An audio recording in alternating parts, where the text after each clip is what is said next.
বাদশা জালুত ডাক দিয়ে বলতেছে, বিশাল বড় সৈন্যবাহিনী নিয়ে আসছি, বিশাল বড় অস্ত্রের বহর নিয়ে আমি যুদ্ধের ময়দানে আসছি তালুতের সাথে যুদ্ধ করার জন্য। তালুত কি আমার সাথে ঠাট্টা মস্করা করতেছে কিনা? মাত্র কয়েকজন সৈন্য নিয়ে আমার মোকাবেলা করতে আসছে, মনে হয় তারা আমাকে লাঞ্ছনা দেওয়ার জন্য আসছে। তোমাদের সাথে আমি যুদ্ধ করতে চাই না, এই সামান্য সৈন্যবাহিনীর বিরুদ্ধে যুদ্ধ করতে চাই না। তোমাদের যিনি সেনাপ্রধান, যিনি বাদশাহ, তালুতকে পাঠাও, তালুতের সাথে আমি একাই মোকাবেলা করব, একাই যুদ্ধ করব। তালুত এবার 313 জন সৈন্যবাহিনীর মধ্যে ঘোষণা দিলেন, জালুত আমার সাথে যুদ্ধ করতে চায়, আমি তার সাথে মোকাবেলা করতে চাই না, অপমানিত হতে চাই না। তোমাদের মধ্যে কি এমন কোন যুবক, এমন কোন সৈন্য কি আছে যেই নাকি জালুতের মোকাবেলা করতে রাজি আছো, যেই নাকি এই জালুতকে হত্যা করতে পারবা? তাহলে তার জন্য আমি 2টা পুরস্কার রেডি করে রাখছি। 1 নম্বর পুরস্কার হলো আমার রাজত্বের অর্ধেক তাকে দান করে দিব। 2 নম্বর পুরস্কার হলো আমার ঘরের মধ্যে আমার একজন সুন্দরী মেয়ে আছে, ওই সুন্দরী মেয়েটাকে তার সঙ্গে বিবাহ বন্ধনে আবদ্ধ করায়া দিব। জোরে বলেন সুবহানাল্লাহ। আমার মৃত্যুর পর গোটা সাম্রাজ্যের মালিক সে হয়ে যাবে, সে বাদশা হয়ে যাবে। যে অফার দিছে, এই লোভনীয় অফার কি মিস করা সম্ভব? এই অফার কি মিস করা যায়? আবার ওইদিকে জালুত যে বড় দেহের অধিকারে, যে শক্তিশালী, আবার আধুনিক অস্ত্র নিয়ে আসছে, মৃত্যুর ভয় আছে, এই জন্য কেউ হাত তোলে না। এক পর্যায়ে পয়গম্বর দাউদ আলাইহিস সালাম দাঁড়িয়ে গেলেন, বলেন, বাদশাহ, আমি আপনার পক্ষ থেকে কাফের জালেম জালুতের বিরুদ্ধে যুদ্ধ করার জন্য প্রস্তুত আছি। তালুত বলে, তুমি যে তার সাথে মোকাবেলা করবা, মোকাবেলা করার জন্য কি আছে? বলে, আমার যা যা দরকার সবকিছু আমার সাথেই আছে। আল্লাহু আকবার বলে। এইবারে যুবক পয়গম্বর দাউদ আলাইহিস সালাম জালুতের মোকাবেলা করার জন্য সামনে অগ্রসর হইলেন। জালুত অহংকার ভরে ডাক দেয়া বলতেছেন, যুবক, তোমার সাথে আমি কি মোকাবেলা করব? আমার সাথে মোকাবেলা করার জন্য তুমি কি অস্ত্র নিয়ে আসছো? পয়গম্বর দাউদ আলাইহিস সালামকে ডাক দেয়া বলতেছেন, যুবক রে, এখনো তোমার জীবনের অনেক সময় বাকি আছে, বিবাহ শাদী মনে হয় করো নাই। যদি মরতে না চাও তাহলে যত তাড়াতাড়ি সম্ভব আমার সামনে থেকে সরে যাও। আমার সাথে মোকাবেলা করার জন্য কি অস্ত্র নিয়ে এসেছো? এই কথা বলার সঙ্গে সঙ্গে পয়গম্বর দাউদ আলাইহিস সালাম পকেট থেকে একটা পাথর বের করেছেন। জোরে বলেন সুবহানাল্লাহ। বলে, তোমার সাথে মোকাবেলা করার জন্য আমার এই পাথরটা, এটাই হলো আমার অস্ত্র। আল্লাহু আকবার বলেন। এখন জালুত অট্টহাসি দিতেছে, কি বলে পাগল, এই পাথর দিয়ে নাকি আমার সাথে মোকাবেলা করবে? তো ঠিক আছে, যুদ্ধ শুরু হয়ে যাক। জালুত পয়গম্বর দাউদ আলাইহিস সালামকে লক্ষ্য করে অস্ত্র নিক্ষেপ করেছে। এই অস্ত্রটাকে দাউদ আলাইহিস সালাম থেকে অন্যত্র সরিয়ে দেওয়ার মালিক কে? তার লক্ষ্য পথভ্রষ্ট হয়ে গেছে, অস্ত্রটা অন্যদিকে চলে গেছে। দাউদ আলাইহিস সালামের কিছু হয় নাই। এইবার দাউদ আলাইহিস সালামের পালা। পয়গম্বর দাউদ আলাইহিস সালাম পকেট থেকে পাথর নিক্ষেপ করে, একটা পাথর, কয়টা পকেটের মধ্যে আছে? আরো কয়টা? একটা পাথর নিক্ষেপ করে যখন জালুতের উপর, জালেম জালুতের উপর নিক্ষেপ করলো, সঙ্গে সঙ্গে এই পাথরটা যেন পারমাণবিক বোমায় রূপান্তরিত হয়ে গেছে। জালুতের এমন পরিস্থিতি হয়েছে, জালুত ধ্বংস হয়ে সাতবক মাটির নিচে নেমে গেছে। আজকে আমরা আলোচনা করব সূরাতুন নামল। এই সূরার 16 নম্বর আয়াত থেকে তাফসীর শুরু হবে। এর আগ পর্যন্ত এই সূরার মধ্যে আল্লাহ পাক রব্বুল আলামিন যে আলোচনা করছে, এই আলোচনাটা আমরা সূরাতুত তাহা এবং সূরাতুল কসাসের মধ্যে করে ফেলছি। মুসা আলাইহিস সালাম, বনী ইসরাইলের ঘটনা, ফেরাউন ডুবে মরার ঘটনা, এখানেও একই কথাই বলছে। তো এগুলো তো আর নতুন করে করার দরকার নেই, দরকার আছে? এগুলো বাদ দিয়ে আমরা 16 নম্বর আয়াত থেকে আলোচনা শুরু করতেছি। 16 নম্বর আয়াতের মধ্যে আল্লাহ পাক রব্বুল আলামিন বলতেছেন, 15 নম্বর আয়াত, ওয়ালাকাদ আতাইনা দাউদা ওয়া সুলাইমানা ইলমা। আজকের আলোচনাটা আসলে অনেক চমৎকার একটা বিষয়বস্তু, অনেক সুন্দর একটা আলোচনা, কিন্তু আমার ফিটনেস ভালো না, আমার ঠান্ডা লাগছে প্রচুর। আল্লাহ পাক রব্বুল আলামিন বলেন যে আমি দাউদ আলাইহিস সালাম এবং সুলাইমান আলাইহিস সালামকে ইলম দান করেছি, জ্ঞান দান করছি। মুফাসসিরিনে কেরাম বলেন এই ইলম দ্বারা উদ্দেশ্য হলো নবুয়ত এবং রিসালাতের যে ইলম, সেই ইলম উদ্দেশ্য। এবং ব্যাপকতার স্বার্থে দাউদ আলাইহিস সালাম এবং সুলাইমান আলাইহিস সালাম আলামের ব্যক্তিগত কিছু বৈশিষ্ট্য আছে, এগুলোও এর মধ্যে আছে। যেমন পয়গম্বর দাউদ আলাইহিস সালাম লৌহ বর্ম তৈরি করাতে অনেক এক্সপার্ট ছিলেন। তিনি লোহা হাতে নিতেন, খেয়াল আছে আপনাদের, মনোযোগ আছে? লোহা হাতে নিতেন, লোহা হাতে নিলে লোহা মোমের মতো গলে যেত। সুবহানাল্লাহ কইতেন না? তো যেই জিনিসটা, যেই ধাতুটা লোহাটা মোমের মতন যদি গলে যায়, তো সে লোহা দিয়া যা ইচ্ছা তাই তৈরি করা সম্ভব। ঠিক কিনা জোরে বলেন? এটা দাউদ আলাইহিস সালামের একটা বিশেষ বৈশিষ্ট্য। তো আল্লাহ বলতেছেন আমি দাউদ এবং সুলাইমান আলাইহিস সালাম ওনাদেরকে ইলম দান করেছি, অর্থাৎ নবুয়ত এবং রিসালাত দান করেছি। পৃথিবীর জমিনে আল্লাহ পাক রব্বুল আলামিন যত পয়গম্বর পাঠাইছে, সকল পয়গম্বরদের মধ্য থেকে দাউদ এবং সুলাইমান আলাইহিস সালাম ওনারা দুইজন ছিলেন, যেমন ছিলেন নবী, তেমন আল্লাহ পাক ওনাদেরকে বাদশাহিত্ব দান করছে। সুবহানাল্লাহ কইতেন না? আবার কেমন বাদশাহ ছিল? বর্তমানে যত রাজা, বাদশাহ, প্রধানমন্ত্রী, প্রেসিডেন্ট আছে, এদের কর্তৃত্ব শুধু কেবল মানুষের উপর, ঠিক না? কিন্তু এই দুই বাদশার কর্তৃত্ব শুধু মানুষের উপর ছিল না, দেও দানব থেকে শুরু করে জীবজন্তু, পশু পাখি, সবার উপরে ওনাদের বাদশাহিত্ব ছিল, সবার উপরে। পিঁপড়ার কথা বুঝতেন, পাখির কথা বুঝতেন, পাখিকে, জিনকে, সবাইকে তিনি নির্দেশ প্রদান করতেন। এরকম পয়গম্বর ছিলেন, এরকম বাদশাহ ছিলেন। তো সুলাইমান আলাইহিস সালাম তিনি ছিলেন দাউদ আলাইহিস সালামের সন্তান। দাউদ আলাইহিস সালাম নবী ছিলেন, তিনি বাদশাহ ছিলেন। সুলাইমান আলাইহিস সালাম নবী ছিলেন, বাদশাহ ছিলেন। এখন প্রশ্ন হলো, দাউদ আলাইহিস সালাম বাদশাহ কিভাবে হলেন? আজকে এই সূরা থেকে যে আলোচনা শুরু করছি, এর থেকে সামনে আর যাব না, ব্যাগে যাবো। কোথায় যাবো? পিছনে চলে যাবো আমরা। দাউদ আলাইহিস সালাম তিনি বাদশাহ কিভাবে হলেন, এই ইতিহাসটা মুসলমান হিসাবে আমাদের জানার দরকার আছে না নাই? কিন্তু এই ইতিহাসটা, এই ঘটনাটা আল্লাহ পাক এই সূরার মধ্যে আলোচনা করে নাই। দাউদ আলাইহিস সালাম কেমনে বাদশাহ হইছে, বাদশাহ কিভাবে পাইলেন, বাদশাহিত্ব কিভাবে পাইলেন, ক্ষমতা কিভাবে পাইলেন, এই বিষয়টা আল্লাহ পাক এই সূরার মধ্যে আলোচনা করে নাই। এই আলোচনাটা আল্লাহ পাক রব্বুল আলামিন সূরাতুল বাকারার মধ্যে করছে। কোথায়? সূরাতুল বাকারার 246 নং আয়াত। এই আয়াতের মধ্যে আল্লাহ পাক এখান থেকে নিয়ে আলোচনা করছে দাউদ আলাইহিস সালাম কিভাবে বাদশাহ হয়েছে। এখন আমরা ফ্ল্যাশ ব্যাকে চলে যাব। আমাদের মনে আছে কিনা, আল্লাহ পাক রব্বুল আলামিন মূসা আলাইহিস সালামের নেতৃত্বে বনি ইসরাইলকে একটা জাব্বারিন সম্প্রদায়, আমালিকা সম্প্রদায়ের সাথে যুদ্ধ করার জন্য নির্দেশ করেছিলেন, মনে আছে না আপনাদের? আল্লাহর হুকুমকে অমান্য করার কারণে তিহ উপত্যকার মধ্যে 40 বছর পর্যন্ত তাদেরকে অবরুদ্ধ করে রাখছিল, মান্না সালওয়া খাওয়ায়া। শুনছেন না, জানেন না আপনারা? আচ্ছা, তো মূসা আলাইহিস সালামের ওই তিহ প্রান্তরে থাকা অবস্থায় মূসা আলাইহিস সালাম এবং হারুন আলাইহিস সালাম উভয় পয়গম্বরের ইন্তেকাল হয়ে যায়। ইন্তেকালের পর আল্লাহ পাক এই বনি ইসরাইল সম্প্রদায়ের মধ্যে আরেকজন পয়গম্বর পাঠাইছেন, যিনি মূসা আলাইহিস সালামের সহচর ছিলেন, যার নাম হলো ইউশা ইবনে নুন। কি নাম? আরেকবার বলেন না, ইউশা ইবনে নুন। ইউশা ইবনে, মনে থাকবে তো? অনেকে পয়গম্বরদের নামও জানে না।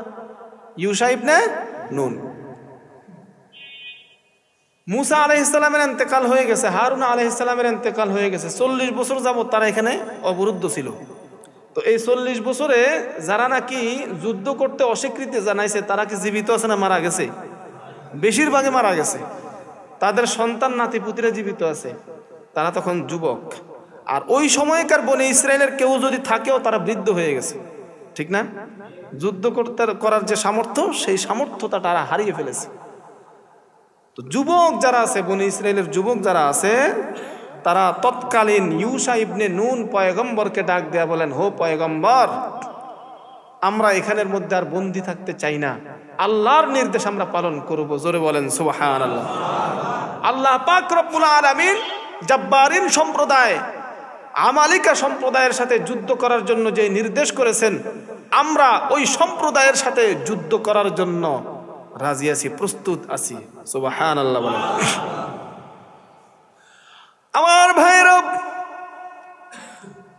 পয়গম্বর ইউসা ইবনে নুনের নেতৃত্বে বনি ইসরায়েলের সম্প্রদায়ের লোকেরা আমালিকা জাব্বারিন সম্প্রদায়ের উপরে যুদ্ধে ঝাঁপিয়ে পড়েছেন।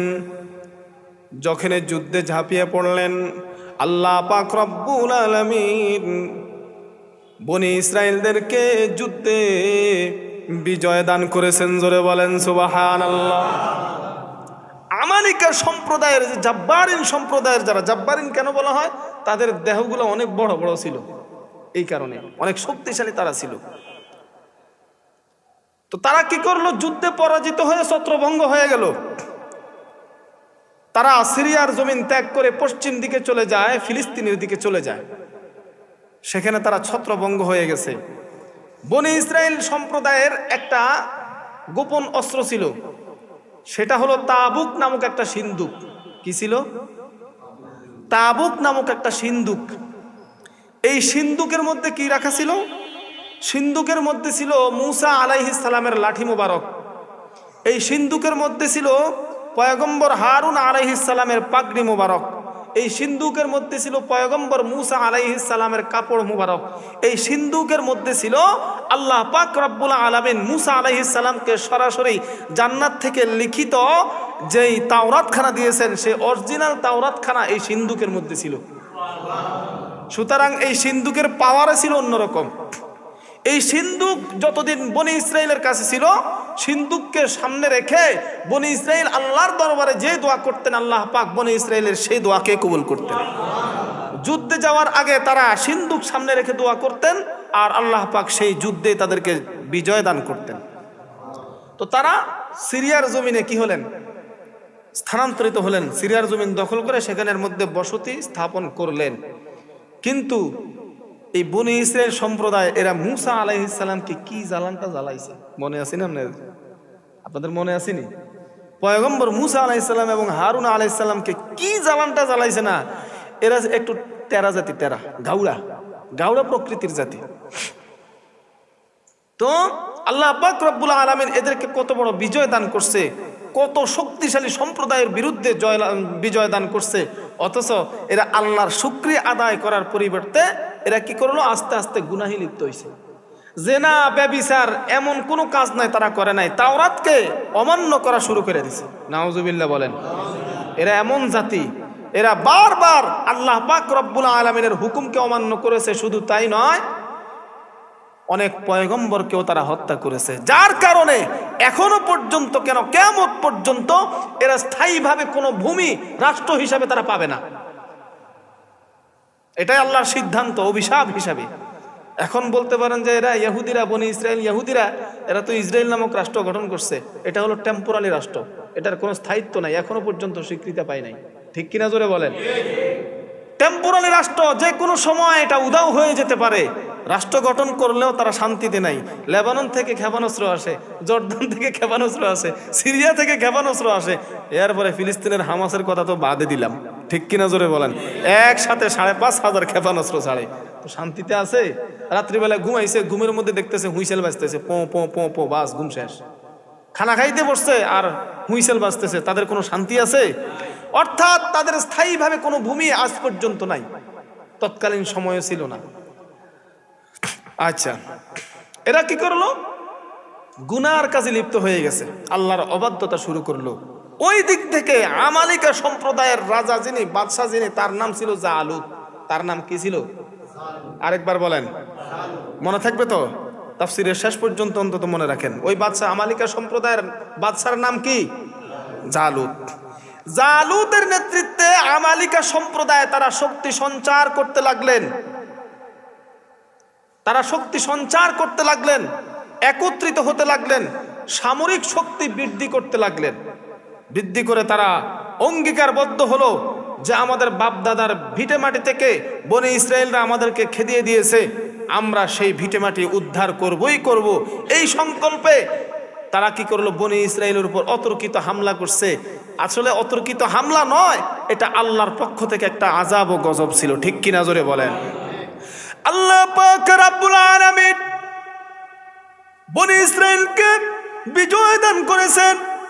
এত বড় বিজয় দান করার পরেও এরা একে একে আল্লাহর অবাধ্যতা শুরু করে দিয়েছেন, তাওরাত কিতাবকে অস্বীকার করা শুরু করে দিয়েছেন। এর শাস্তি স্বরূপ আল্লাহ পাক রব্বুল আলামিন আমালিকা সম্প্রদায়কে আবার তাদের উপরে চাপিয়ে দিয়েছি। এমন যুদ্ধ, যে যুদ্ধে বনি ইসরাইল সম্প্রদায়ের লোকেরা এমনভাবে পরাজিত হয়েছে, তাদের অনেকে তাদের হাতে গ্রেপ্তার হয়েছে, অনেকে আমালিকা সম্প্রদায়ের হাতে নিহত হয়েছে।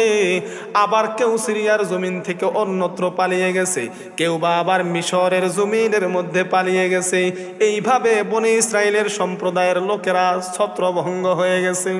তাদের প্রধান যে অস্ত্র তাবুক নামক সিন্দুক, এই সিন্দুকখানা আমালিকা সম্প্রদায়ের লোকেরা ছিনিয়ে নিয়ে গেছে। তারা এখন সব কিছু হারিয়ে কেউ বন্দী হয়েছে, দাসত্ব জীবন যাপন করতেছে, কেউ বা আবার মিশরের জমিনে চলে গেছে, ছত্রভঙ্গ হয়ে গেছে। এটা ছিল আল্লাহর পক্ষ থেকে একটা আযাব। ঠিক কিনা জোরে বলেন। তো তাবুক নামক সিন্দুক, এটা নিয়ে একটু আলোচনা করি। এই সিন্দুকটা আমালিকা সম্প্রদায় যুদ্ধলব্ধ মাল হিসাবে ছিনতাই করে নিয়ে গেছে। কিন্তু এই সিন্দুক নিয়ে তারা কুফফার, তো কাফের না, তখন তো ইমানদার ছিল বনি ইসরায়েলেরা, যদিও পাপাচারে লিপ্ত হয়েছে, ইমানদার ছিল। তো আমালিকা সম্প্রদায় তারা তো কুফফার জাতি, এরা কি করলো, এই সিন্দুক ছিনিয়ে নিছে। কিন্তু ছিনিয়ে নিয়ে তারা শান্তিতে নাই। সিন্দুকখানা একটা শহরের প্রথম রাজধানীতে নিছে, নেওয়ার পরে তো সিন্দুক তারা প্রথমে রাজধানীতে স্থানান্তরিত করছে। রাজধানীতে রাখার পর এই সিন্দুকের প্রভাবে রাজধানীতে দেখা দিছে মহামারী। কি দেখা দিছে? মহামারী। এখন তারা কি করলো, সিন্দুকখানা আরেকটা শহরে পাঠাইছে। ওই শহরের মধ্যে পাতলা পায়খানা শুরু হয়েছে। ওই শহর থেকে আরেক শহরে পাঠাইছে। এখন দেখা গেল ওই শহরের মধ্যেও মহামারী শুরু হয়েছে। শেষ পর্যন্ত তারা বুঝতে পারলো যত সমস্যা এই সিন্দুকের মধ্যে। তারা কি করলো, এই বরকতময় সিন্দুকখানা ভাঙার জন্য অনেক চেষ্টা করছে, কিন্তু পারে না। এই সিন্দুকখানা তারা কি করলো, নির্জন আপনার পার্বত্য অঞ্চলের মধ্যে রেখে আসছে। এই আমালিকা সম্প্রদায় সিন্দুকখানাকে যখন পার্বত্যময় এলাকার মধ্যে রেখে আসছে, আল্লাহ পাক রব্বুল আলামিন ফেরেশতা পাঠিয়ে দিলেন। ফেরেশতারা কি করলেন, এই বরকতময় সিন্দুকখানাকে তারা আসমানের মধ্যে উঠিয়ে নিয়ে যায়। সুবহানাল্লাহ বলেন। বনি ইসরায়েলের সম্প্রদায়ের লোকেরা তারা কি করলো, ছত্রভঙ্গ হয়ে গেছে।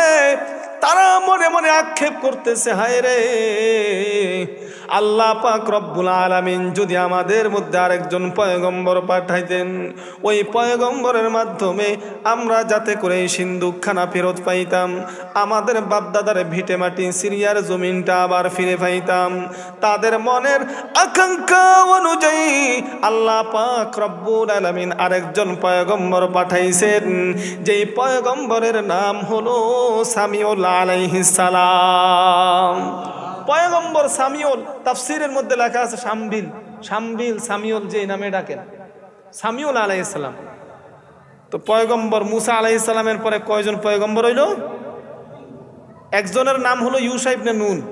তিনি গত হয়ে যাওয়ার পরে যুদ্ধ হইল, যুদ্ধে তারা পরাস্ত হয়ে যাওয়ার পরে, ছত্রভঙ্গ হয়ে যাওয়ার পরে তাদের আকাঙ্ক্ষা অনুযায়ী আল্লাহ পাক আরেকজন পয়গম্বর পাঠাইছে। ওই পয়গম্বরের নাম হলো সামিউল আলাইহিস সালাম। কি নাম? সামিউল আলাইহিস সালাম। বনি ইসরায়েলের লোকেরা পয়গম্বর সামিউল আলাইহিস সালামের নিকট গেলেন, গিয়া বলতেছেন, ও পয়গম্বর, আমরা তো অভিভাবকহীন, আমাদের কোনো বাদশা নাই, আপনি যদি আল্লাহর দরবারে ফরিয়াদ করতেন, আল্লাহ পাক রব্বুল আলামিন আমাদের জন্য একজন বাদশাহ নিযুক্ত করে দিতেন, যেই বাদশার নেতৃত্বে আমরা আমালিকা জব্বারিন সম্প্রদায়ের বিরুদ্ধে যুদ্ধ করতে পারবো। এই যুদ্ধে আল্লাহ পাক রব্বুল আলামিন আমাদেরকে বিজয় দান করবে। পয়গম্বর আল্লাহর দরবারে দোয়া করবেন, তার পূর্বে এই বনি ইসরাইলদেরকে ডাক দেয়া বলতেছেন, এ বনি ইসরাইলেরা, আমি আল্লাহর দরবারে দোয়া করব, আল্লাহ একজন বাদশাহ পাঠাইবে, ওই বাদশাকে যে বাদশাহ হিসেবে তোমরা মেনে নিবা এর গ্যারান্টি কোথায়? কারণ তোমরা তো হইলা টেরা জাতি, ঠিক কিনা জোরে বলেন। আল্লাহ পাক রব্বুল আলামিন এই কথাটাই সূরাতুল বাকারার 256 নং আয়াতের মধ্যে বলেন, আলাম তারা ইলাল মালাই মিন বানি ইসরাঈলা মিন বা'দি মূসা ইয ক্বালু লিনাবিয়্যিন লাহুম বা'আস লানা মালিকান নুকাতিল ফি সাবিলিল্লাহ। পয়গম্বর ডাক দিয়ে বলেন, আমি আল্লাহর দরবারে ফরিয়াদ করব একজন বাদশাহ নিযুক্ত করে দেওয়ার জন্য। ওই বাদশাকে যে তোমরা মানবা এটার গ্যারান্টি কোথায়? এইবার বনি ইসরায়েলের লোকেরা ডাক দেয়া বলে, পয়গম্বর আমরা এখন ছত্রভঙ্গ হয়ে গেছি। এই আমালিকা সম্প্রদায় আমাদের সন্তানদেরকে, বাপ দাদাদেরকে হত্যা করেছে, আমাদের আত্মীয় স্বজনদেরকে বন্দী করেছে, আমাদের সব কিছু কেড়ে নিয়েছে। সর্বহারা হইয়া আমরা ওই বাদশার নেতৃত্বে যুদ্ধে যাব না, এটা তো হতে পারে না। আপনি আল্লাহর দরবারে ফরিয়াদ করুন, আল্লাহ পাক রব্বুল আলামিন যাতে করে একজন বাদশা নিযুক্ত করে দেন। পয়গম্বর সামিউল আলাইহিস সালাম আল্লাহর দরবারে ফরিয়াদ করলেন। আল্লাহ পাক রব্বুল আলামিন পয়গম্বরকে একটা মাপকাঠি দিয়া দিছেন, এই মাপে যাকে পাইবা তাকেই তোমরা বাদশা নিযুক্ত করবা। এই মাপকাঠি দিয়া যাকে মাপ দেখ, কারোটা মিলে না, কেউ বাইটটা, কেউ লম্বা, কেউ খাটো, এই অবস্থা। কারো আবার দেহ মিলে না, কারোটা মিলে না। শেষ পর্যন্ত একজন যুবকের শরীরের গঠনের সাথে ওই মাপকাঠির সাথে মিলে গেছে। ওই যুবকের নাম হলো তালুত। ওই যুবকের নাম কি? তালুত। আমালিকা সম্প্রদায়ের বাদশার নাম কি? জালুত। আর ভুলে গেলে কেমন হবে? ওই বাদশার নাম কি? জালুত। আর এই যুবকের, যে যুবকের ওই মাপকাঠির সাথে মিলে গেছে, ওই যুবকের নাম কি? তালুত। এই যুবক ছিল রাখাল। আর এই যুবকের বংশধারা বনি ইসরাইলের মধ্যেই বংশধারা হলো ওই যে ইয়াকুব আলাইহিস সালামের 12 জন সন্তানের মধ্যে ইউসুফ আলাইহিস সালামের সবচেয়ে ছোট ভাই যিনি বিনিয়ামিন, ওই বিনিয়ামিনের বংশধর। এইবার যখন তালুতকে বাদশা নিযুক্ত করলেন, পয়গম্বর যখন বাদশা নিযুক্ত করলেন, টেরা জাতি বনি ইসরাইল জাতি ডাক দেয়া বলতেছেন, আল্লাহ কি বাদশা নিযুক্ত করার জন্য আর কাউকে পান নাই? একজন রাখাল গরিব অসহায় ব্যক্তিকেই কি আল্লাহ বাদশা নিযুক্ত করলেন? আল্লাহ বাদশা নিযুক্ত করার জন্য কি আমাদেরকে দেখে নাই? আমাদের তো টাকা পয়সার অভাব নাই, সমাজের মধ্যে প্রভাব প্রতিপত্তির কোনো অভাব নাই। আল্লাহ কেন তালুতকে বাদশা নিযুক্ত করলেন? তারা বাদশা হিসেবে মানতে নারাজ। শেষ পর্যন্ত পয়গম্বরের নিকট আবদার করলেন, ও পয়গম্বর, আমাদের দামি সম্পদ ওই তাবুত নামক সিন্দুকখানা, যেই সিন্দুকটা আমালিকা সম্প্রদায়ের নিকট আছে। তারা এখনো জানে এই সিন্দুক আমালিকা সম্প্রদায়ের কাছে। আসলে এই সিন্দুক কি আমালিকা সম্প্রদায়ের কাছে নাকি পর্বতের মধ্যে রেখে আসছে? কিন্তু সেখানেও নাই, আল্লাহ আসমানে উঠায় নিছে সিন্দুকখানা, ঠিক কিনা জোরে বলেন।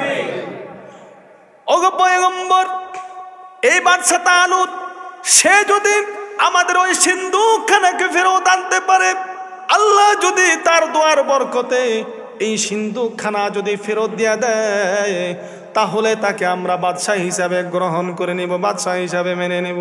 পয়গম্বর সামিউল আলাইহিস সালাম আল্লাহর দরবারে ফরিয়াদ করলেন। আল্লাহ পাক রব্বুল আলামিন পয়গম্বরের দোয়াকে কবুল করে নিলেন। ফেরেশতাদের মাধ্যমে ওই তাবুত নামক সিন্দুকখানাকে বনি ইসরাইলের মধ্যে পাঠায়া দিয়েছেন। জোরে বলেন সুবহানাল্লাহ। যখন বাদশা তালুত এই সিন্দুকখানা দেখাইছে যে আমার হাতের মধ্যে এটা আছে, আমি এটা বুঝে পাইছি, আল্লাহ আমাকে এই সিন্দুকখানা বুঝাই দিছে, তখন তারা তালুতকে বাদশা মাইনা নিছে। চিন্তা করেন কেমন ঘাউরা জাতি, কেমন টেরা জাতি। এখন তালুতকে বাদশাহ হিসেবে সবাই মেনে নিছে। এখন আমালিকা সম্প্রদায়, জাব্বারিন সম্প্রদায়ের বাদশাহ জালুতের সাথে যুদ্ধে লিপ্ত হবে তালুতের নেতৃত্বে। তালুত এবার বিশাল সৈন্যবাহিনী রেডি করছে, প্রায় 80,000 যুবক। কত? 80,000 যুবক। এই 80,000 যুবকের মধ্যে পয়গম্বর দাউদ আলাইহিস সালাম আছেন। পয়গম্বর দাউদ একদম কচি বয়সের যুবক তখন। তো 80,000 সৈন্যবাহিনী নিয়ে জালুতের সাথে যুদ্ধে লিপ্ত হবে, যুদ্ধের ঘোষণা হয়ে যায়। এইবার বাদশা তালুত 80,000 সৈন্যবাহিনী নিয়ে জালুতের বিরুদ্ধে যুদ্ধ করবে, সিরিয়ার উদ্দেশ্যে রওনা হয়ে যায়। তখন ফিলিস্তিন এবং জর্দান, সিরিয়ার মধ্যে জর্দানের মধ্যে একটা নদী ছিল। এই নদীর মধ্যে পানি ছিল, মরুভূমির মধ্য দিয়ে সৈন্যবাহিনী যায়। এই মরুভূমির মধ্যে চলতে চলতে কলিজা শুকায়া যায়, পানির পিপাসা লেগে যায়। এখন পানি খাওয়ার দরকার, ঠিক কিনা জোরে বলেন? এটা হলো একটা সুবর্ণ সুযোগ। কারণ যুদ্ধে জয়লাভ করার জন্য আমিরের এতাআত, সেনা কমান্ডার, সেনা প্রধানের হুকুম মানাটা হলো সবচাইতে বড় জরুরি বিষয়, ঠিক কিনা জোরে বলেন? এখন তালুত হলো বাদশাহ, সেনা কমান্ডার, সেনা প্রধান। এই সৈন্যবাহিনী 80,000 সৈন্যবাহিনী থেকে কারা তালুতের হুকুম মানলো আর কারা মানলো না, এই পরীক্ষাটা করার সামনে একটা সুযোগ আসতেছে। তালুত ডাক দেয়া বললেন, সৈন্যবাহিনীকে ডাক দেয়া বললেন, আমরা চলতেছি, চলার পথে সামনে একটা নদী রয়েছে, খবরদার তোমরা এই নদী থেকে পানি পান করবা না। একান্তই যদি পানি পান করতে হয় 1 অঞ্জলির বেশি পানি পান করবা না। 1 অঞ্জলির বেশি পানি পান করাটা নিষেধ। কিন্তু দেখা গেল এই 80,000 সৈন্যবাহিনী নিয়ে রওনা হয়ে গেছে। যখন নদীর পাড়ে যায় তালুতের হুকুম কেউ মানল না। বেশি সংখ্যক সৈন্যবাহিনী মন প্রাণ ভরে ইচ্ছা মতো পানি খাইছে। অল্প সংখ্যক সৈন্যবাহিনী এমন ছিল যারা পানি পান করে নাই, করলেও 1 অঞ্জলি পানি পান করছে। যারা নাকি বেশি পানি পান করছে তাদের শরীরটা দুর্বল হয়ে গেছে, তারা আর চলতে পারে না। এমন অবস্থা হয়েছে তারা যুদ্ধের ময়দানে যাওয়ার আর কোনো শক্তি তাদের মধ্যে অবশিষ্ট নাই। কিন্তু যারা নাকি পানি 1 অঞ্জলির বেশি পান করে নাই অথবা পানি করে নাই, এদের সংখ্যা ছিল নগণ্য। মুফাসসিরিনে কেরাম বলেন এদের সংখ্যা ছিল 313 জন। সুবহানাল্লাহ। 313 জন ইমানদার ছিল। বদরের যুদ্ধে মুজাহিদ সাহাবীর সংখ্যা কতজন ছিল? জোরে বলেন না। 13। ওই তালুতের যুদ্ধের সৈন্যবাহিনীও 313 জন অবশিষ্ট ছিল। এরা রওনা হয়েছে, বাকিরা সবাই থেকে গেল। এরা পিছন দিক থেকে বলতেছে যে তোমরা যাইও না, যাইও না, জালুতের বিশাল সৈন্যবাহিনী 1 লক্ষ 1.5 লক্ষ এদের সংখ্যা, এদের সাথে তোমরা পারবা না। এই ইমানদার 313 জন বলতেছে আমরা 313 জন যুদ্ধে লিপ্ত হব, বিজয় দান করার মালিক কে? কারণ মুসলমান, আমরা মুসলমান, মুসলমানদের সবচেয়ে বড় অস্ত্র হলো ঈমান। যদি ঈমান থাকে আর যদি ইস্তেকামত থাকে তাহলে বিজয় দান করার মালিক কে? তাহলে 313 জন সৈন্যবাহিনী, এদের মধ্যে পয়গম্বর দাউদ আলাইহিস সালাম আছে না নাই? পয়গম্বর দাউদ আলাইহিস সালাম সৈন্যবাহিনীর সাথে চলতেছে। চলতে চলতে মরুভূমির মধ্যে একটা পাথর দেখতে পাইলেন। এই পাথর পয়গম্বর দাউদ আলাইহিস সালামকে দেখেই সালাম দিলেন, আসসালামু আলাইকুম ওয়া রাহমাতুল্লাহ। আল্লাহু আকবার। পাথরের জবান খুলে গেছে। পাথর দাউদকে ডাক দেয়া বলেন, সালাম দিলেন, তারপরে ডাক দেয়া বলতেছেন, ও পয়গম্বর আপনি আমাকে চিনবেন না, আমি কোনো সাধারণ পাথর নয়, আমি এমন পাথর, আমি এমন পাথর আমার মাধ্যমে পয়গম্বর মূসা আলাইহিস সালাম তার শত্রু বাহিনীকে পরাস্ত করেছে, তার শত্রু বাহিনীকে ঘায়েল করেছে। আমাকে আপনার সঙ্গে রাখুন, যদি সঙ্গে রাখুন তাহলে বিপদে আপদে আপনার শত্রুকে দমন করার জন্য আমি পাথর আপনার কাজে আসতে পারি। জোরে বলেন সুবহানাল্লাহ। এইবার পয়গম্বর দাউদ আলাইহিস সালাম নাই, সামনে চলতেছেন, সামনে যে দেখতেছেন আরেকটা পাথর পয়গম্বর দাউদ আলাইহিস সালামকে সালাম দিতেছে। আল্লাহু আকবার বলেন। ওই পাথরটা ডাক দেয়া বলতেছেন, ওগো পয়গম্বর, আমাকে অবহেলা করবেন না, আমি কোনো সাধারণ পাথর নয়, আমি পয়গম্বর হারুন আলাইহিস সালামের হাতের পাথর। আমার মাধ্যমে পয়গম্বর হারুন আলাইহিস সালাম শত্রুকে ঘায়েল করেছে, শত্রুকে দমন করেছে। আমাকে আপনার পকেটের মধ্যে রেখে দেন, বিপদের সময় আপনার কোনো কাজে আসতে পারি। এরপর আরেকটু সামনে যাওয়ার পর আরেকটা পাথর পয়গম্বর দাউদ আলাইহিস সালামকে সালাম দিল। সালাম দিয়ে বলতেছে, ও পয়গম্বর, আমাকে আপনার পকেটের মধ্যে রেখে দেন, যদি আমাকে রেখে দেন তাহলে এই যে সামনে আপনি যুদ্ধে যাইতেছেন, জালুতের বিরুদ্ধে যুদ্ধ করতে যাইতেছেন, জালুতের বিরুদ্ধে যুদ্ধে জয়লাভ করতে আমি পাথর আপনাকে সাহায্য করব। জোরে বলেন সুবহানাল্লাহ। পাথর যখন এই কথা বলতেছে, পকেটের মধ্যে আরো কয়টা পাথর আছে? আরো জোরে বলেন না, দুইটা। এই দুইটা পাথর পকেটের থেকে বলতেছে, ওই পাথরটা ঠিকই বলতেছে। সুবহানাল্লাহ বলেন। এখন এই পাথরটারও পকেটে ঢুকেছে। মোট কয়টা পাথর হয়েছে? তিনটা পাথর।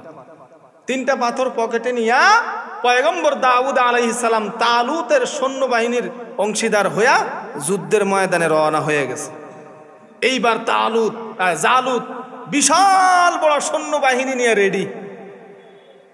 আর তালুতের সৈন্যবাহিনীর সংখ্যা কত? 313। অপরদিকে তাদের সৈন্য সংখ্যা হলো লক্ষ প্লাস।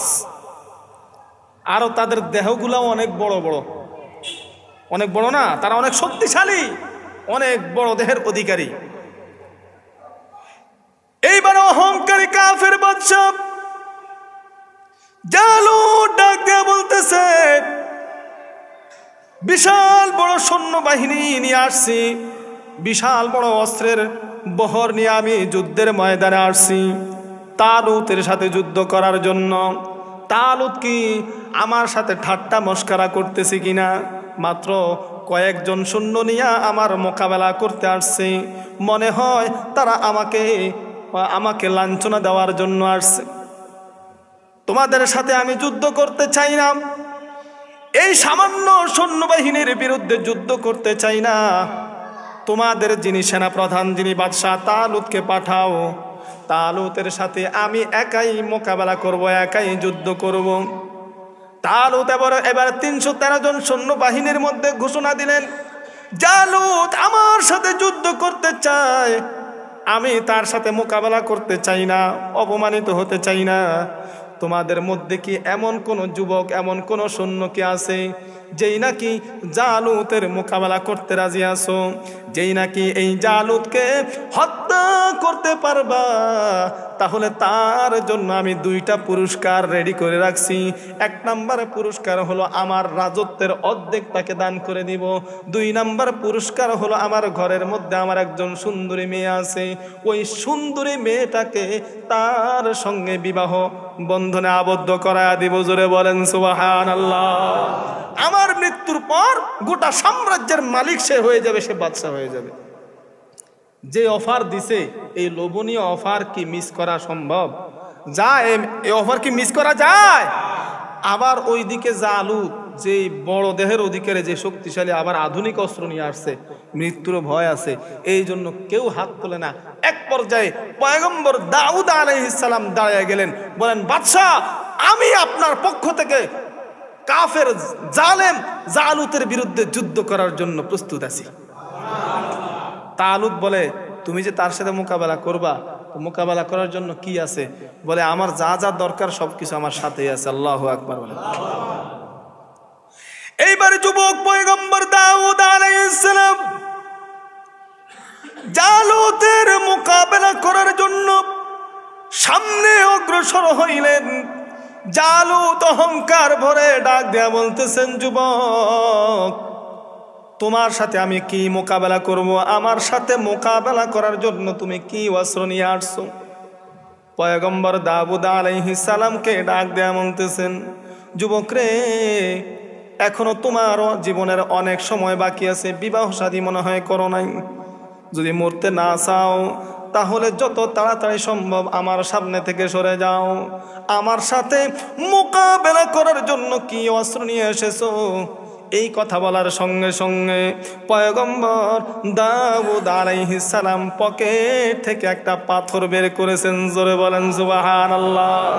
বলে তোমার সাথে মোকাবেলা করার জন্য আমার এই পাথরটা, এটাই হলো আমার অস্ত্র। আল্লাহু আকবার বলেন। এখন জালুত অট্টহাসি দিতেছে, কি বলে পাগল, এই পাথর দিয়ে নাকি আমার সাথে মোকাবেলা করবে? তো ঠিক আছে, যুদ্ধ শুরু হয়ে যাক। জালুত পয়গম্বর দাউদ আলাইহিস সালামকে লক্ষ্য করে অস্ত্র নিক্ষেপ করেছে। এই অস্ত্রটাকে দাউদ আলাইহিস সালাম থেকে অন্যত্র সরিয়ে দেওয়ার মালিক কে? তার লক্ষ্য পথভ্রষ্ট হয়ে গেছে, অস্ত্রটা অন্যদিকে চলে গেছে। দাউদ আলাইহিস সালামের কিছু হয় নাই। এইবার দাউদ আলাইহিস সালামের পালা। পয়গম্বর দাউদ আলাইহিস সালাম পকেট থেকে পাথর নিক্ষেপ করে, একটা পাথর, কয়টা পকেটের মধ্যে আছে? আরো কয়টা? একটা পাথর নিক্ষেপ করে যখন জালুতের উপর, জালেম জালুতের উপর নিক্ষেপ করলো, সঙ্গে সঙ্গে এই পাথরটা যেন পারমাণবিক বোমায় রূপান্তরিত হয়ে গেছে। জালুতের এমন পরিস্থিতি হয়েছে, জালুত ধ্বংস হয়ে সাতবক মাটির নিচে নেমে গেছে। পকেটের মধ্যে পাথর আছে আর কয়টা? এই দুইটা আবার বাইর করছে নিক্ষেপ করার লাগে। যখন এই দৃশ্য দেখছে, জালুতের সৈন্যবাহিনীরা চিন্তা করতেছে, হায়রে আমাদের নেতা, আমাদের বাদশাকে একদম নিঃশেষ করে ফেলছে, তার অস্তিত্বও জমিনের উপর নাই একটা পাথর নিক্ষেপ করার মাধ্যমে। আর এই দুইটা পাথর নিক্ষেপ করলে কি পরিস্থিতি হবে আমাদের বাঁচার উপায় নাই। আর আমাদের নেতা যেহেতু মরে গেছে, বাদশা যেহেতু মরে গেছে, তা আমরা শুধু এই যুদ্ধে লিপ্ত হয়ে লাভ কি? আমরা এই যুদ্ধের ময়দান থেকে পালায়ন করাটাই আমাদের জন্য উত্তম। সবাই লেজ গুটিয়ে যুদ্ধের ময়দান থেকে পালিয়ে গেছে। সিরিয়ার জমিন জয়লাভ করলো তালুতের নেতৃত্বে। তালুত বাদশাহ হয়ে গেল। সিরিয়া সহকারে গোটা ফিলিস্তিন সব কিছু, সমস্ত অঞ্চল তালুতের নেতৃত্বে চলে আসলো, তালুতের অন্তর্গত হয়ে গেল। তালুত পুরা অঞ্চলের বাদশাহ হয়ে গেল। কিন্তু এই যুদ্ধে যে যুবক তালুতকে হত্যা করবে তার জন্য কয়টা পুরস্কার? দুইটা পুরস্কার দেওয়ার দরকার আছে না নাই? এখন পয়গম্বর দাউদ আলাইহিস সালাম একজন যুবক, মাথার মধ্যে একটা টুপি, একটা পাঞ্জাবি, আর হাতের মধ্যে একটা তসবি। এই জীর্ণশীর্ণ যুবকের কাছে বাদশা মাইয়া বিয়া দিব, এটা একটা ফেস্টিজে বাধা দেয় না? কথা বলেন না কেন? আর অর্ধেক রাজত্ব দিবে। ক্ষমতা এমন একটা জিনিস, মান ইজ্জত যত কিছুই বিলিয়ে দেওয়া দরকার বিলিয়ে দিবে, কিন্তু ক্ষমতা ছাড়তে রাজি না। ঠিক কিনা জোরে বলেন? ইজ্জত সম্মান সব কিছু উৎসর্গ করতে রাজি। দৈনিক 101টা মিথ্যা কথা বলতেও রাজি, কিন্তু ক্ষমতা ছাড়তে রাজি না। ক্ষমতা এমন জিনিস, মিথ্যা কথা বললে কি গুনাহ হয় নাকি সওয়াব হয়? সওয়াব হয়। রাজি আছি। এই দুনিয়ার ক্ষমতার জন্য জাহান্নাম নয়, শুধু জাহান্নামের চাইতেও যদি ভয়ঙ্কর কোনো জায়গায় যেতে হয়, যেতে রাজি আছি। মিথ্যা কথা বইলা যত আকাম কুকাম আছে সবকিছু কইরা, জাহান্নাম থেকেও যত ভয়ঙ্কর জায়গা আছে সেখানে যেতে রাজি, তারপরও ক্ষমতা ছাড়তে রাজি না আমরা। ঠিক না? এখন তালুত যত ইমানদার বাদশাহ হোক না কেন, তার মধ্যে ক্ষমতার লোভ আছে না নাই? তালুত কি করলো? এবার পোল্টি মেরে বসলো।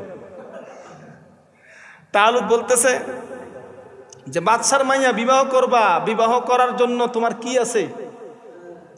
তোমার তো কিছু না কিছু থাকা দরকার। কি আছে তোমার? আর তুমি যে বাদশা হইবা, অর্ধেক রাজত্বের বাদশা হইবা, বাদশা হওয়ার জন্য যা যা দরকার তোমার তো সেই ফেস্টিজ নাই। সুতরাং চুক্তিটা রাখতে পারলাম না। পয়গম্বর দাউদ আলাইহিস সালাম তার অনুসারী 70 জন লোক নিয়ে ওই অঞ্চল ছাইরা পার্বত্য অঞ্চলে চলে যায়। সেখানে গিয়ে একটা মসজিদ বানায়। মসজিদে বানায়া এই মসজিদের মধ্যে দাউদ আলাইহিস সালাম আল্লাহর ইবাদত বন্দেগী করতেছে, তাসবিহ তাহলিল পড়তেছে, আল্লাহর ইবাদত বন্দেগী করতেছে। এই অবস্থা দেখার পর সেখান থেকে একজন লোক ব্যাক করছে। ব্যাক কইরা তালুতকে ডাক দিয়া বলতেছেন, বাদশা পরিস্থিতি তো বেশি ভালো না। বলে কি? বলে যে যুবক একটা পাথর নিক্ষেপ কইরা জালুতকে ধ্বংস করে দিতে পারে, সেই যুবক যদি মসজিদের মধ্যে থাইকে আল্লাহর ইবাদত বন্দিগিতে লিপ্ত থাকে সব সময়, তাহলে তার দ্বারা সব কিছু করাটাই সম্ভব। সুতরাং আপনার পরিস্থিতি সামনে ভালো হবে না, আপনার কপালে খারাপই আছে, এখনো সময় আছে। যে ওয়াদা করছেন ওয়াদা অনুযায়ী ওয়াদা পালন করেন, তার সাথে মাইয়া বিয়া দেন, আর যে অর্ধেক রাজত্ব বুঝাই দিবেন কইছেন সে অর্ধেক রাজত্ব দিয়া দেন। এইবার তালুতের মনের মধ্যে ভয় ঢুকছে। তালুত বলে ঠিক আছে, দাউদকে ডাকো। দাউদকে ডাকাইলেন, ডাকাইয়া তালুত বাদশা তার যে মেয়ের সঙ্গে দাউদ আলাইহিস সালামের বিবাহ পড়াইয়া দিলেন, আর অর্ধেক রাজত্ব বুঝাই দিলেন। তালুতের মৃত্যুর পর পয়গম্বর দাউদ আলাইহিস সালাম পুরা অঞ্চলের বাদশা নিযুক্ত হলেন। জোরে বলেন সুবহানাল্লাহ। তাহলে আমার প্রথমে আমি যেই কথাটা বলছি যে আজকে আমরা ফ্ল্যাশব্যাকে যাব, পিছনে যাব, পিছন দিক থেকে আয়েশা দাউদ আলাইহিস সালাম বাদশা পর্যন্ত কিভাবে হইলেন, এই ইতিহাসটা আপনাদেরকে আজকে বলা। আর ইতিহাসটা আমার মন গড়া নয়, আমি কোরআনের তাফসির থেকে বলেছি, আয়াত থেকে বলেছি। সব আয়াত কিন্তু আমি তেলাওয়াত করি নাই, তেলাওয়াত করলে সময়ের ব্যাপার, তো আপনাদেরও ধৈর্য কম, এই জন্য আমি ওই দিকে যাই নাই। কোরআন থেকে বলছি, পবিত্র কোরআনের মধ্যে সম্পূর্ণ ঘটনা আছে এই ঘটনাটা। যাই হোক, তাহলে ইমানদারদের সাথে সর্বক্ষণ কে থাকেন? এই আজকের আলোচনার দ্বারা কি বুঝলাম? 313 জন মানুষ, তাদেরকেও ব্যবহার করতে হয় না, শুধুমাত্র একজন যুবক পয়গম্বর দাউদ আলাইহিস সালাম, তিনি একটা পাথরের মাধ্যমে তৎকালীন সুপার পাওয়ার জালেম জালুতকে তিনি নিঃশেষ করে ফেলছেন, শেষ করে ফেলেছেন। এটা একমাত্র ইমানের বলে বলিয়ান হওয়ার কারণে, ঠিক কিনা জোরে বলে? সেই ইমানকে আমাদেরকে হেফাজত করতে হবে, ইমানকে সংরক্ষণ করতে হবে। এমন কোনো কাজ করা যাবে না যে ইমানের মধ্যে একটু ভেজাল ঢুকছে, ইমানটা দুর্বল হয়ে গেছে। এই ইমানটাই হলো যোগে যোগে ইমানদারদের সবচেয়ে বড় অস্ত্র। বুঝে আসছে? আল্লাহ পাক রব্বুল আলামিন আমাদেরকে ইমানকে হেফাজত করার তৌফিক দান করুন, সকলে বলে আমিন। তাফসির বুঝে আমল করার তৌফিক দান করুন, সকলে বলে আমিন। তাহলে দাউদ আলাইহিস সালাম কিভাবে বাদশা হলেন, তারপরে কি হলো, ইনশাআল্লাহ আগামী সপ্তাহে আমরা আলোচনা করব সূরাতুন নামল থেকে। সূরাতুন নামল 19 নম্বর পারা। আমরা সবাই একবার দুরূদ ইব্রাহিম